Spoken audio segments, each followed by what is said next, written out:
पीसीओडीची कारण काय आहे? तर पीसीओडच्या सर्वात महत्त्वाचे जे कॉज आहे, ते कोणालाच माहिती नाहीये. पीसीओ कशामुळे होतं? काय कारण आहे पीसीओ होण्याचं? ह्याचं पण कोणाला फार काही पत्ता लागलेला नाही. पण सर्वसाधारण स्टडीज सांगतात, की आपण सगळे जीन मॉडिफाईड फूड खातो. जे आपण खातोय, अन्न खातोय, फळं खातोय, त्याच्यामध्ये पेस्टिसाइड्स, केमिकल्स ह्या सगळ्यांचा स्प्रे मारलेला असतो आणि काही नाही म्हटलं, तर हे हव्यातून किंवा जेवणामधून हे आपल्या शरीरामध्ये जातायत आणि त्यामुळे आपल्या शरीरामध्ये काही चेंजेस होतायत. त्यामुळे काही मेटाबॉलिक डिसऑर्डर्स होतायत. For example diabetes, PCOD, thyroid हे सगळे त्यातलाच एक भाग आहे.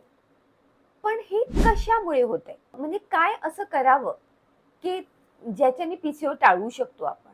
आणि नेमकं पीसीओचे सिम्प्टम्स काय?